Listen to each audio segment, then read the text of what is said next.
I'm going to show you how to make a LinkedIn profile in 3 easy steps. And this is not going to be any type of LinkedIn profile. It's going to be one that's going to impress your peers or potential prospects.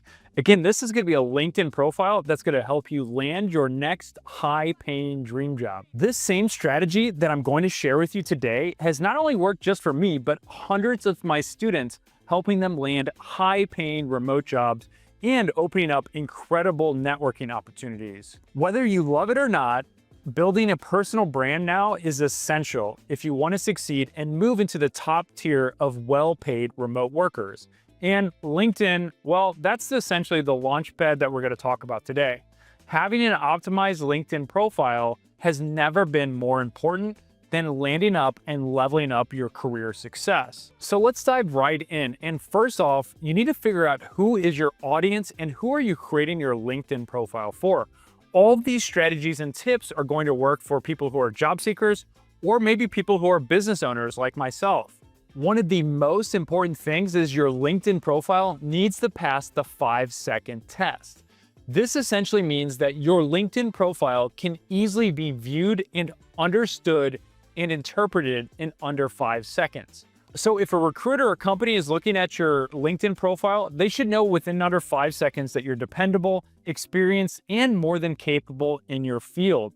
That is what you want your profile to screen. It should be very easy for them to tell, oh, you're applying for a sales management position. I open up your LinkedIn. I should be able to tell that you have experience and a good reputation and authority in the sales management space. Now, the number one mistake I see most people make with a LinkedIn profile is their photo is terrible.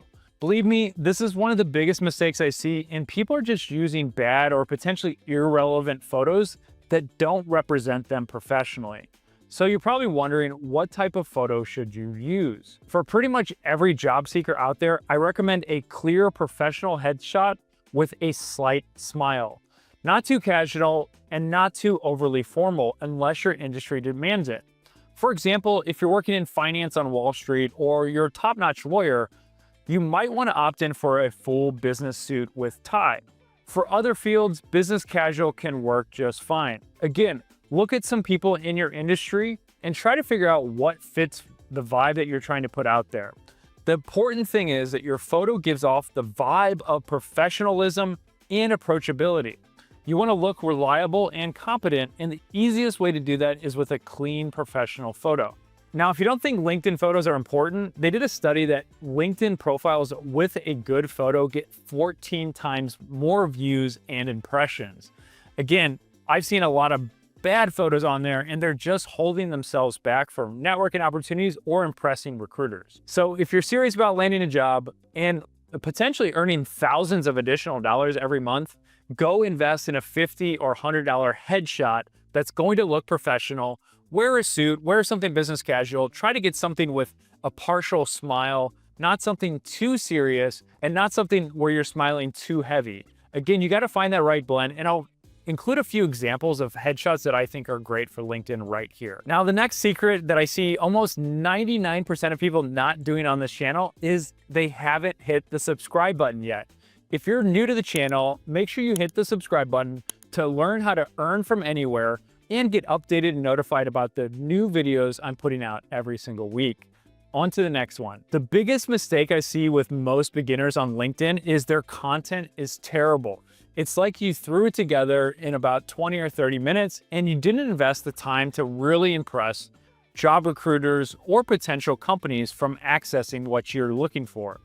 Your profile doesn't stand out. It just looks like you copy and pasted a job description, and you're not going to have applicant tracking system optimization. And I'll get into what that means here now. So essentially, your profile needs to be results oriented, meaning every section of your profile should reflect the impact you've made on previous roles. It should not read like a job description. Focus on outcomes you achieved. Next up, you need to make sure your profile is ATS optimized. If you're not familiar with ATS, it stands for Applicant Tracking System. It's essentially the software that pretty much every company uses to screen resumes and LinkedIn profiles before they even reach a human. That means about 90% of profiles and resumes go to the trash when you're applying for jobs. So what you need to do here is you need to make sure that the keywords that are in the job description that you're applying for match up to what's on your LinkedIn profile, and you need to include these keywords all throughout your LinkedIn profile. The next biggest mistake I see with content on LinkedIn is you don't have the most important stuff at the top of your profile. Again, start at the top, work your way down, and spend the most time on that top 10 to 20% of your LinkedIn profile, because it's the way that people are going to view it. So you need to chronologically put that impact on there. Another one of the most important aspects of the content section is your headline. Having an impactful headline that says, I do X for Y with Z. Essentially, if you're a business owner, it's a little bit more clear. If you're an employee or a job seeker, you need to figure out, what do you actually do for the company? Figure out what role you do, and essentially you can say, I help bring in new clients for this type of business industry. For example, if you're in medical device sales, I help close deals for medical device companies, with X amount of results, or over the past 10 years, with 10 years of experience. Try to add some elements on there that are going to make your profile and headline stand out, where I can read one sentence and know exactly who you are and what role you're fit for. And guys, if you learned something new there, you're gonna love this next part. I've partnered up with Amazon's Audible to give you a free copy of my #1 best-selling book, Global Career: How to Work Anywhere and Travel Forever. Global Career has been featured in prestigious publications like Forbes, CNBC, Entrepreneur Magazine, and even Lonely Planet. And with over 500 positive reviews, this book has helped hundreds of thousands earn from anywhere. To get your free copy and start a 30-day free trial of Audible, all you have to do is visit globalcareerbook.com/audio today, or just scan the QR code on the screen here. The next biggest mistake I see for people making LinkedIn profiles is they don't have any testimonials or references.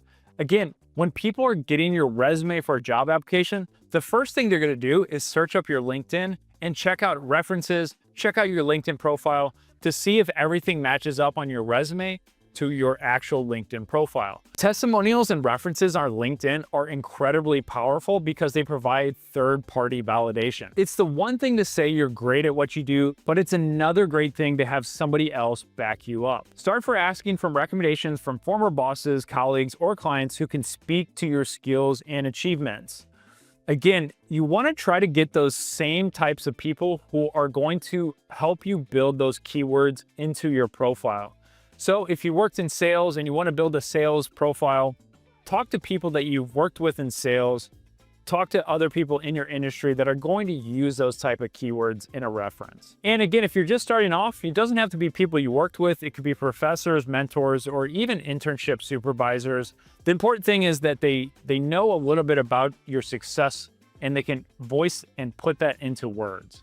Now guys, to get started, all you have to do is visit linkedin.com, put in your email information, and then it'll guide you with this step-by-step process to actually go ahead and start building your LinkedIn profile. And again, if you have a LinkedIn profile, I'm gonna be selecting a few from the comments below to do some audits and give a little bit more feedback. So if you like this video, make sure to leave your LinkedIn profile link down in the comments below, and I'll be selecting a few each week to take a look at and give some advice on how you can potentially improve it. And guys, lastly, I'm gonna leave a video here that's hand-selected for you, and it's gonna help you out on your next job search and how you can level up your resume and also finding jobs as a remote job worker.